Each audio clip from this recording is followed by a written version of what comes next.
कहानी की शुरुआत बेलवुड शहर के बाहर केविन नाम के एक आदमी से होती है, जो एक खंडर में कुछ लोगों से मिलने के लिए गया था, जिन्हें केविन को कुछ सामान बेचना था। उन लोगों का कहना था कि ये एक खास एलियन टेक्नोलॉजी है, और जैसे ही केविन ने उन ट्यूब्स को उठाया तो उनके अंदर कई सारी चिप्स थी जो उस वक्त डीएक्टिवेटेड पड़ी हुई थी। पर उन आदमियों को भी उस चीज के बारे में कुछ ज्यादा पता नहीं था, और इसीलिए केविन ने ज्यादा जानकारी लेने के लिए ग्वेन को वहाँ बुलाने का फैसला किया। जल्द ही ग्वेन और बेन नाम के दो भाई बहन वहाँ पहुँच गए। बेन के पास ओमनीट्रिक्स नाम की एक घड़ी थी जो उसे टाइम तो नहीं दिखाती थी, लेकिन उस घड़ी के अंदर खास शक्तियाँ थी। वो बेन को एक खास तरह के एलियन में बदल सकती थी, जिनके अंदर तरह तरह की शक्तियाँ होती थी। खैर जल्द ही बेन को एहसास हुआ कि उन चिप्स के पास खड़े होते ही ओमनीट्रिक्स में कुछ हलचल हो रही थी। उधर से इस टेक्नोलॉजी को बेचने वाला आदमी काफी चिढ़ रहा था, क्योंकि डील होने में बहुत ज्यादा देर लग रही थी। उसका कहना था कि उसने कभी भी ऐसे अजीब खरीदार नहीं देखे। जिस पर हेलमेट पहने हुए उनकी एक साथी ने उसे बताया कि असल में ये लोग प्लम्बर्स का हिस्सा हैं, जिन लोगों का काम इस धरती को एलियंस से बचाना था। लेकिन उसका ये जवाब सुनकर बेन काफी हैरान था, और वो जानना चाहता था कि आखिर ये सब उस लड़की को कैसे पता चला।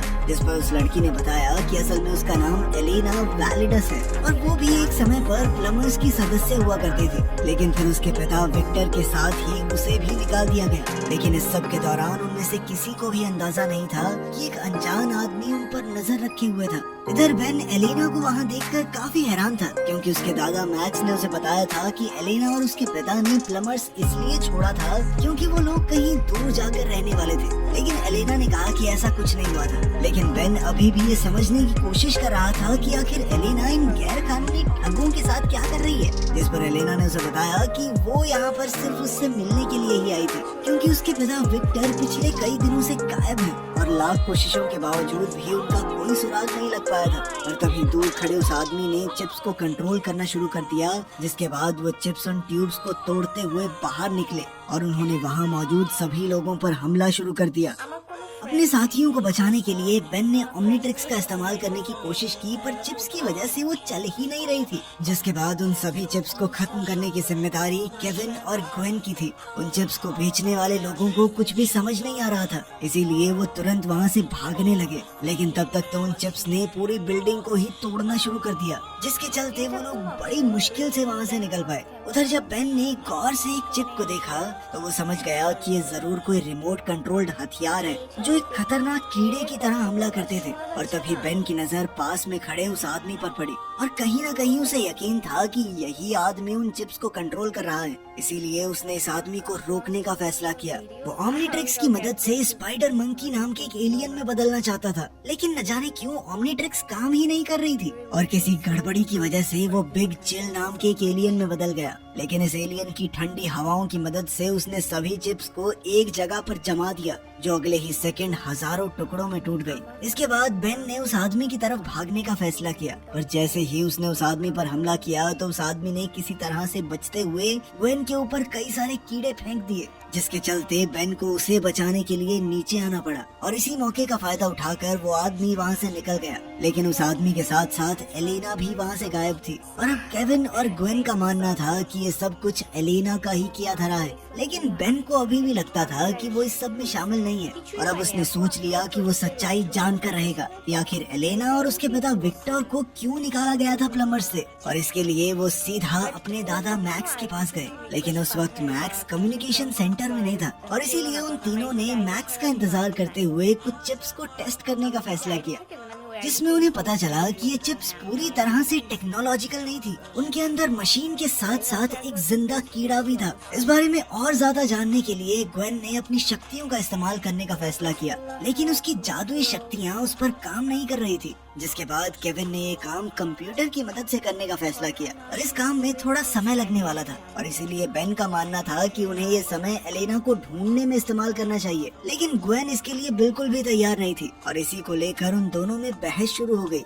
ये बहस तब तक चलती रही जब तक उनके दादा मैक्स वहाँ नहीं पहुँच गए। वहाँ आते ही मैक्स की नजर उन चिप्स पर पड़ी, जिन्हें देखते ही मैक्स का कहना था कि मैंने ये चीज पहले भी कभी देखी है, लेकिन बुढ़ाऊ को याद नहीं आ रहा था कि कहाँ। तभी बेन ने सही मौका देखते हुए उनसे एलेना और विक्टर की सच्चाई के बारे में पूछा, लेकिन इससे पहले कि मैक्स कोई जवाब देता एक वार्निंग अलार्म सुनाई देने लगा, जिसका मतलब था कि किसी अनजान आदमी ने सेंटर में घुसने की कोशिश की है। और ये अलार्म सुनते ही वो लोग तुरंत ही सिग्नल को फॉलो करते हुए मैक्स के कमरे में पहुंच गए, जहां एलेना पहले से ही उनका इंतजार कर रही थी। एलेना को वहां देखते ही मैक्स ने उसे बाहर निकल जाने को कहा, और तभी बेन ने एलेना का साथ देते हुए मैक्स को विक्टर की गुमशुदगी के बारे में बताया, जिसे बेन के मुताबिक उसी अनजान आदमी ने अगवा किया होगा जिसने उनके ऊपर हमला किया था। लेकिन अभी भी बाकी सब लोग एलेना के खिलाफ ही थे, और इसीलिए केविन उसे कमरे से बाहर ले गया ताकि मैक्स अकेले में बेन और ग्वेन से बात कर सके। जिसके बाद मैक्स ने उन्हें कंप्यूटर में विक्टर की फाइल दिखाते हुए बताया कि असल में विक्टर को प्लम्बर से इसलिए निकाला गया था क्योंकि वो एलियन चिप्स को चुराते हुए रंगे हाथों पकड़ा गया था। पर ये फाइल देखने के बावजूद भी बेन के मुताबिक एलेना का इस सब से कोई लेना देना नहीं है, और वो उस आदमी तक पहुंचने का इकलौता रास्ता थी। पर मैक्स को एलेना की बातों पर 1% भी भरोसा नहीं था, और इसीलिए बेन ने अपने हिसाब से आगे बढ़ने का फैसला किया। जिसके बाद वो मैक्स की बाइक लेकर एलेना के साथ खुद ही उस आदमी को ढूंढने के लिए निकल गया, और अब वो लोग तेजी से उस जगह की तरफ बढ़ रहे थे जहाँ एलेना को वो चिप्स मिली थी। उधर विक्टर रात के समय एक सुनसान सड़क पर अकेला चल रहा था कि तभी दो आदमियों ने उसे रास्ते में ही रोक लिया, और उनके मुताबिक उसे रात में ऐसे अकेले नहीं घूमना चाहिए। पर विक्टर का कहना था कि वो बिल्कुल भी अकेला नहीं है, और ये कहते ही उसने अपने कोट के नीचे से कई सारे कीड़ों को उन आदमियों के ऊपर छोड़ दिया। इधर बेन और एलेना तेजी से आगे बढ़ रहे थे, पर वो इस बात से अनजान थे कि विक्टर पहले से उनका इंतजार कर रहा था। और जैसे ही वो दोनों एलेना की बताई हुई जगह पर पहुंचे तो उन्होंने चारों तरफ छानबीन करना शुरू कर दिया। वहीं विक्टर उस बिल्डिंग के बाहर शिपेट नाम की एक कंपनी के ट्रक में हजारों चिप्स लोड करवा रहा था, और इस हलचल के बावजूद भी उन दोनों को कुछ भी पता नहीं लगा, और वो विक्टर की लैब में छानबीन करने में लगे हुए थे, जहां उन्हें कई सारे डॉक्यूमेंट्स मिले जिनमें शिपेट का डिलीवरी फॉर्म भी शामिल था। इससे पहले कि वो लोग कुछ समझ पाते तभी उनका सामना कुछ अनजान लोगों से हुआ जो उनकी मदद करना चाहते थे। पर तभी बेन की नजर उनकी आंखों पर पड़ी जो काफी अजीब सी थी। जिसके बाद एलेना ने उसे बताया कि उन लोगों के अंदर चिप्स घूम रही थी और न जाने कैसे वो उनके काबू में है। तभी उनमें से एक आदमी ने कहा कि वो उन्हें अपनी रानी से मिलवाना चाहता है। जिसके बाद वो लोग धीरे धीरे आगे बढ़ने लगे। बेन तुरंत ही ओमनीट्रिक्स का इस्तेमाल करना चाहता था, लेकिन चिप्स के पास होने की वजह से वो दोबारा से नहीं चल रही थी, जिसके चलते उन्हें मजबूरन वहाँ से भागना पड़ा। पर फायर एग्जिट से बाहर निकलते हुए उन्हें एहसास हुआ कि वो लोग चारों तरफ से घिर चुके थे, और इसीलिए बेन ने अपनी ओमनीट्रिक्स को ओवर पावर करके उन लोगों पर एक हमला किया जिसने उन सभी को पीछे धकेल दिया। और इस मौके का फायदा उठाकर वो लोग अपनी बाइकों पर बैठकर भाग निकले, लेकिन वहाँ से निकलते ही एलेना की बाइक फिसल गई। जिसके बाद बेन को उसे अपनी बाइक पर बैठाने के लिए वापस आना पड़ा। वहाँ से निकलते ही बेन ने एलेना को बताया कि अब उन्हें जल्द से जल्द शिपिट के ऑफिस जाना पड़ेगा, क्योंकि इस पहेली का अगला सुराग वहीं से मिल सकता है। उधर सेंटर पर केविन और ग्वेन ने आखिरकार चिप्स के एनर्जी सिग्नेचर का पता लगा लिया था।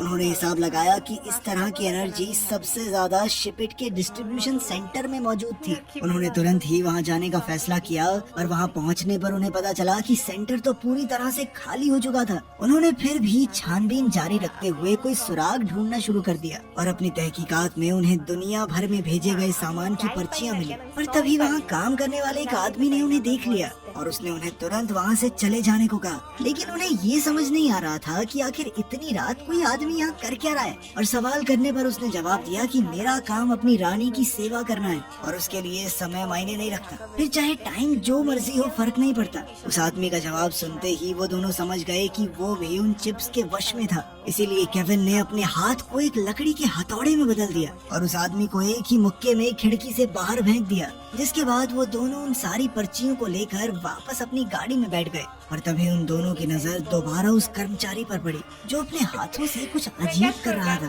और जैसे ही उन्होंने अपने आसपास देखा तो वो तुरंत ही समझ गए कि वो आदमी उन पर हमला करने के लिए चिप्स को तैयार कर रहा था। अगले ही सेकंड उन सभी चिप्स ने उन दोनों पर हमला करना शुरू कर दिया। केविन ने वहाँ से दूर जाने की कोशिश की, पर उन चिप्स ने 3 बहुत बड़ी बॉल्स का रूप लेकर तेजी से उनकी गाड़ी का पीछा करना शुरू कर दिया। उनसे बचने के लिए केविन ने अपनी गाड़ी को तेजी से घुमाकर एक एक बॉल की टक्कर कराकर उसे तबाह कर दिया, लेकिन अगले ही सेकंड वो बॉल दोबारा से जुड़ गई और अब केविन के पास अपनी रफ्तार से उन्हें पीछे छोड़ने के अलावा कोई दूसरा चारा नहीं था और इसीलिए उसने अपनी गाड़ी का टर्बो मोड चालू कर दिया, लेकिन इससे भी कोई फायदा नहीं हुआ और वो बॉल्स अभी भी उनका पीछा ही कर रही थी। इसीलिए केविन उन्हें खाली मैदान में ले गया, जहाँ उसने उन बॉल्स को अपनी गाड़ी से कुचलने की कोशिश भी की, लेकिन इस कोशिश में उसकी गाड़ी ही पलट गई।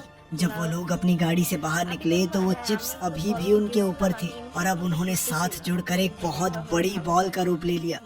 अब केविन ने उनका सामना करने के लिए खुद को लोहे का बना लिया, पर तभी अचानक से बेन वहाँ ह्यूमंगासौर नाम के एक एलियन का रूप लेकर पहुँच गया, जिसके बाद बेन ने उस बॉल को एक ही मुक्के में तबाह कर दिया। और तभी उन चिप्स ने अपना रूप बदल बदल कर उस पर लेजर से हमला करना शुरू कर दिया, लेकिन ह्यूमंगासौर की मोटी चमड़ी की वजह से बेन को कुछ खास फर्क नहीं पड़ रहा था और बेन के बार बार हमला करने के बावजूद भी वो चिप्स बार बार अलग रूप बनाकर लड़ने आ जाती थी और इसीलिए बेन ने मौका देखकर उन पर केविन की कार से हमला किया, जिसने उन सभी चिप्स को एक ही बारी में तबाह कर दिया। इस मुसीबत को खत्म करने के बाद बेन अपने नॉर्मल रूप में आ गया, जिसके बाद उन सभी ने लैब में एक नए सैंपल की जांच करने का फैसला किया, जिसके बाद वो लोग एलेना को लेकर सीधा अपने दादा मैक्स के पास पहुँचे, जो उस वक्त दुनिया भर में फैले उन हाईटेक कीड़ों की खबर देख रहा था। उन सब की पूरी बात सुनने के बाद मैक्स ने उन नए सैंपल्स की जांच की, जहां उसे पता चला कि ये चिप्स असल में स्पेस से आए हैं।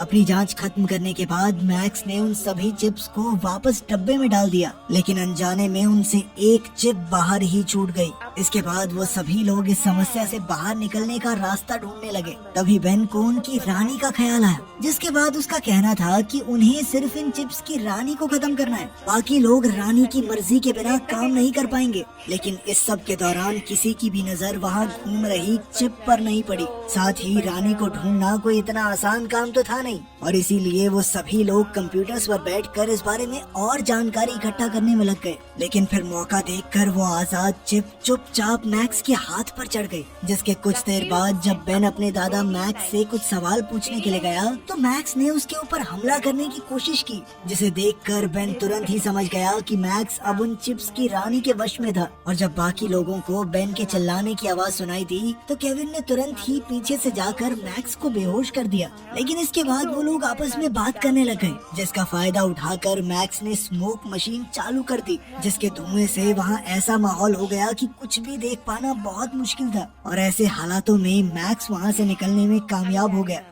अब मैक्स के जाने के बाद उनमें से किसी को भी समझ नहीं आ रहा था कि आखिर वो आगे कैसे बढ़ सकते हैं, लेकिन बेन ने खुद को शांत रखते हुए उन सभी को मिशन पर ध्यान देने को कहा, जिसके बाद वो सभी लोग कंप्यूटर की मदद से रानी का पता ढूंढने में लग गए और उन चिप्स से निकलने वाली एनर्जी की जांच करते हुए उन्हें पता चला कि बहुत सारे चिप्स एक जगह पर मौजूद थे और उन सब ने हिसाब लगाया कि शायद यहीं पर रानी मिलेगी। ग्वेन ने उन सबको बताया कि उसी जगह पर शिपिट कंपनी का डिस्ट्रीब्यूशन सेंटर भी है और ये बात सुनते ही अब बेन को यकीन हो गया था कि रानी वहीं पर छुप कर बैठी है। लेकिन उस जगह तक पहुंचने के लिए उन्हें गाड़ी की जरूरत थी और केविन की गाड़ी तो पहले ही तबाह हो चुकी थी। इसीलिए केविन ने बेन का बर्थडे गिफ्ट उसे कुछ दिन पहले ही देने का फैसला किया, जिसके बाद उसने बेन को एक खास गाड़ी तोहफे में दी, जिसे वो पिछले कई महीनों से बना रहा था। वो सभी लोग उस गाड़ी में बैठकर सीधा अपनी मंजिल के लिए निकल गए और शिपिट के सेंटर पर पहुंचने के बाद उनकी नजर वहां काम कर रहे सैकड़ों आदमियों पर पड़ी,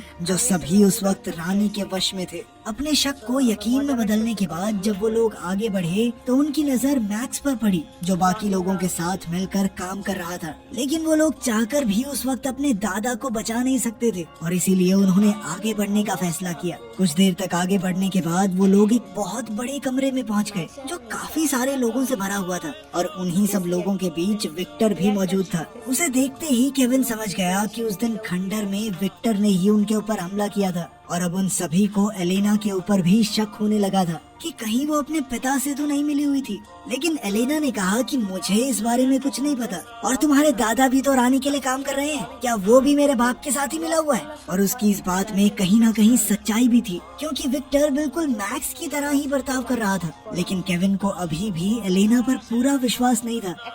खैर बेन ने बीच में आकर सबको शांत किया और फिर उसके बाद वो विक्टर को देखने के लिए गया, जहाँ उसे एहसास हुआ कि असल में विक्टर अंडे दे रहा था, जिसका मतलब था कि रानी उसी के अंदर मौजूद है। ये जानकारी जानकारी मिलते ही केविन कहने लगा कि उन्हें विक्टर को भी उड़ा देना चाहिए, लेकिन एलेना ने ये सुनते ही तुरंत अपने पिता की जिंदगी की भीख मांगना शुरू कर दिया, जिससे बेन को एलेना से किया हुआ अपना वादा याद आया कि वो उसके पिता को सही सलामत उस तक पहुंचाएगा। अब उसने ओमनीट्रिक्स की मदद से एलियन एक्स बनकर इस लड़ाई को लड़ने का फैसला किया, पर तभी ग्वेन ने उसे ऐसा करने से रोकने की कोशिश की और उसके मुताबिक इस चीज में बहुत ज्यादा खतरा था, क्योंकि अगर रानी ने किसी तरह से बेन को अपने वश में कर लिया तो इस धरती को बचाना असंभव हो जाएगा। वो लोग इस बारे में बातचीत कर ही रहे थे कि तभी अचानक एक आदमी ने एलेना को पकड़ लिया, जिसके चलते वहाँ मौजूद सभी लोगों को उनकी मौजूदगी के बारे में पता चल गया। अपनी तरफ बढ़ते हुए खतरे को देखकर बेन ने आखिरकार ओमनीट्रिक्स का इस्तेमाल करने का फैसला किया, लेकिन उन चिप्स की वजह से ओमनीट्रिक्स अभी भी सही से नहीं चल रही थी और वो बहुत बड़े एलियन एक्स की जगह नैनोमैक नाम के एक दूसरे एलियन में बदल गया, जो असल में इंसान और नैनो चिप का फ्यूजन था। इसके बाद बेन खुद को और छोटा करते हुए सीधा विक्टर की तरफ बढ़ा और वो चुपचाप विक्टर की नाक के जरिए उसके शरीर के अंदर घुस गया। जहाँ पहुँचते ही उसे रानी की आवाज सुनाई देने लगी। वहीं बाहर उसके साथ ही बाकी आदमियों से लड़ने में लगे हुए थे और बेन अकेला विक्टर के शरीर के अंदर उस रानी से लड़ रहा था। रानी उसे अपने वश में करने के लिए हर एक मुमकिन कोशिश कर रही थी। दरअसल रानी का प्लान था कि वो पूरी दुनिया के इंसानों को एक ही बारी में खत्म करेगी और इसके लिए उसने अपने सभी चिप्स को एक्टिवेट कर दिया, लेकिन तभी बेन ने पूरी ताकत के साथ उसके ऊपर एक आखिरी हमला कर दिया, जिससे रानी का शरीर पूरी तरह खत्म हो गया। जल्द ही वहाँ मौजूद सभी लोग वापस अपने होश में आने लगे और बाकी सारी चिप्स भी अपने आप ही तबाह हो गई। बेन भी विक्टर के शरीर से बाहर निकल गया, जिसके बाद उसके दादा मैक्स ने उसे शाबाशी देते हुए अपने पुराने दोस्त विक्टर से भी माफी मांगी, क्योंकि उसने जरूरत के वक्त विक्टर पर भरोसा नहीं किया था। इसके बाद मैक्स ने बेन को प्लम्बर्स का नया चीफ बनाने की बात कही, लेकिन बेन ने तुरंत इनकार कर दिया, क्योंकि बेन का कहना था कि दद्दू आप अभी इतने बूढ़े नहीं हुए हो, अभी रिटायर होने की उम्र थोड़ी है आपकी, अगले कुछ सालों तक ऐसे ही मदद करो हमारी, ठीक है। आखिर में एलेना और विक्टर भी उनकी टीम में उनके साथ जुड़ने के लिए तैयार हो गए। वीडियो पसंद आई तो लाइक कर देना, चैनल को सब्सक्राइब कर लेना। मिलते हैं अगली वीडियो में।